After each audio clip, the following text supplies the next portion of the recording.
Deep Dive. We're here to unpack ideas, maybe ones you think you already fully grasp. And today, it's walking. Walking. Sounds, pretty straightforward. Good. But our sources are saying it's wildly underrated. That's the angle, yeah. We're going to explore why this everyday thing might be much more significant than we give it credit for. Okay, underrated. That's interesting because, we all walk. It's fine, right? So why underrated? What's the argument here? Well, it seems the core idea is that it's very simplicity. The fact that it's so, basic might be why we don't fully appreciate its value. It's almost too accessible, maybe. Like we don't see it as a real activity because it's just part of getting around. Exactly. The sources kind of hint at that.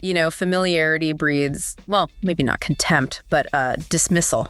That makes sense, especially when you think about fitness culture. Yeah. It's all go hard or go home, isn't it? Right. Intense workouts, marathons, heavy lifting. That's what gets glorified. And a simple walk just doesn't seem to fit that picture. It's quiet. It's gentle. Precisely. So it gets pushed aside, maybe labeled as not enough. It doesn't have that dramatic flair. So it's almost like a marketing issue. We're just not getting the memo about the hidden power of walking. You could frame it that way, yeah. It doesn't shout its benefits. What kind of benefits are we hinting at then, even from this brief look? Is it just about, burning a few calories? Well, the source material really emphasizes the accessibility, and that points strongly towards consistency. Okay, so because almost anyone can do it, anywhere, anytime. They're more likely to keep doing it day after day. And that regular, sustained movement, even if it's low intensity, builds up. That cumulative effect is powerful. That's a really key point. Accessibility equals sustainability.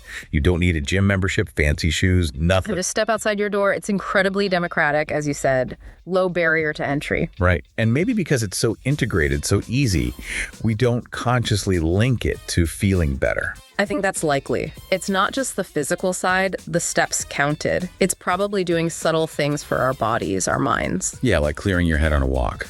Or just the simple benefit of moving your body regularly. We kind of know this stuff intuitively, don't we? We do.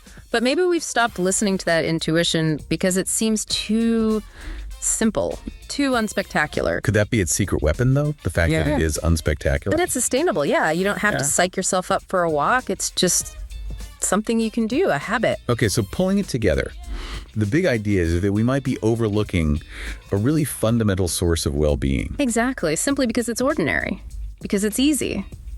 We're maybe blind to its true value. Its pervasiveness makes it invisible, in a way. But that steady presence in our lives, that's where the quiet power is. It really does make you think, doesn't it?